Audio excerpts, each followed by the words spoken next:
Imagine waking up tomorrow in a world utterly silent.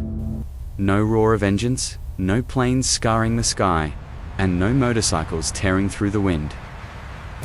This leads us to two mind-bending questions we will unravel today. How exactly was the internal combustion engine born? And more critically, what would happen to humanity if it never existed? The modern world, with its instant travel, global trade, and endless possibilities, simply vanishes without that controlled explosion inside a metal cylinder. Today, we explore both the birth of the engine and the terrifying alternate reality without it. Let's begin. Before the roar of the engine, the world moved at the speed of a heartbeat. For thousands of years, if you wanted to go somewhere, you relied on your own two legs or the endurance of a horse. By the mid-19th century, we had steam. But steam engines were massive, coal-hungry monsters. They could power a locomotive or a factory. But you couldn't put a steam boiler on a bicycle without it exploding or burning your legs. The world was at a dead end. Cities were drowning in horse manure, and long-distance travel was a luxury for the elite. Humanity was desperate for a power source that was small, fast, and independent. The stage was set for a miracle. A way to shrink the power of a locomotive into the palm of your hand. This was the dead end that forced inventors to think of the unthinkable: an internal explosion. In the 1860s, a breakthrough happened that would change everything.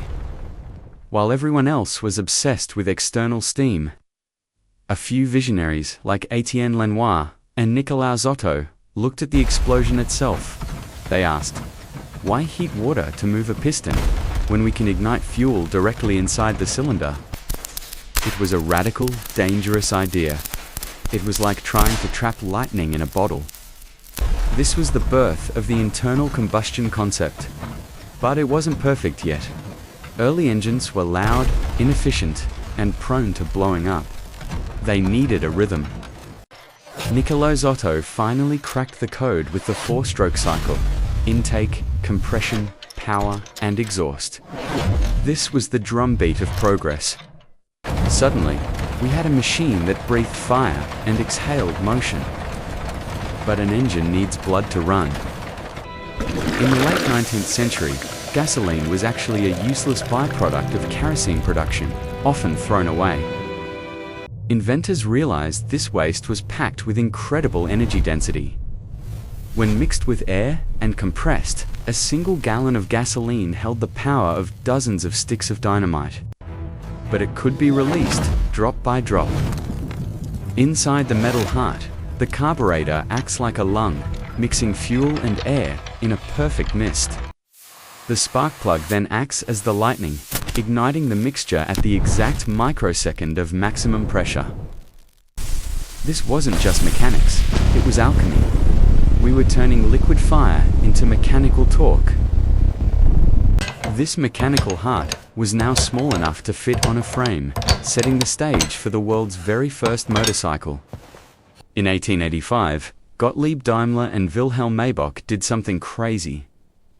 They took their compact grandfather clock engine and bolted it onto a wooden bicycle frame. This was the Reitwagen, the riding car. It wasn't sleek, and it wasn't comfortable.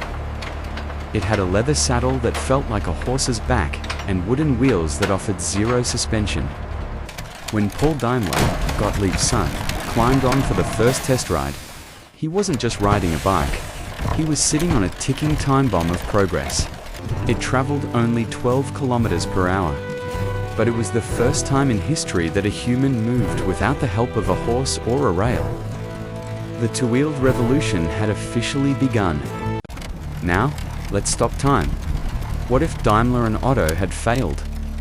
What if that spark never caught fire? Without the internal combustion engine, the world doesn't just stop, it regresses. Without this invention, we would have missed the micropower revolution. No small engines meant no motorcycles, no cars, and no tractors to feed a growing population. Our cities would be trapped in a biological nightmare. By 1890, London was predicted to be buried under 9 feet of horse manure. Without engines to replace horses, our urban centers would have become massive, stinking health hazards. In this alternate reality, freedom of movement is a myth. You live and die within 20 miles of where you were born. The world remains vast, disconnected, and terrifyingly slow. If the internal combustion engine failed, humanity would have doubled down on steam. Imagine a world where motorcycles look like mini locomotives, carrying heavy coal bunkers and hissing with scalding pressure. Travel would be a dangerous, mechanical chore. To go for a quick ride, you'd need 30 minutes just to build up steam. Every street corner would be a refueling station for water and coal, not gasoline. Our skies would be dominated by massive, slow-moving zeppelins because we'd lack the power-to-weight ratio for modern wings. The speed of light would be capped by the physical limits of boiling water. This is a steampunk dystopia. A world of incredible mechanical complexity, but zero agility. A world that is loud, hot, and stuck in a permanent clanking loop. The absence of the internal combustion engine creates a massive void in human history. Without it, the Wright brothers never leave the ground. Aviation remains a dream of madmen and poets. This is the great stagnation. Without the mobility provided by small, powerful engines, global logistics never happen. No trucks to move food, no ships to cross oceans quickly. Our world remains small, local, and isolated. Think of the medical field. Without the speed of an internal combustion ambulance or helicopter, millions die before reaching a hospital. Science itself slows down because ideas cannot travel faster than a galloping horse. We would likely be 200 years behind. The electronic age, the internet, and space exploration, all built on the wealth and speed of the engineer, might not exist until the year 2200. So, we look back at the spark of 1885. The internal combustion engine was never just a machine. It was a shortcut to the future. It gave us the world on a silver platter, but it came with a heavy price. It brought us unparalleled freedom, but it also clouded our skies and warmed our planet. We are now at a new crossroads, moving toward an electric, silent future. But as we transition, we must respect the fire inside. Without that first wooden bike, and that first noisy explosion, you wouldn't be watching this right now. The engine didn't just move our wheels, it moved our species. It was the beat of a heart that refused to stay still.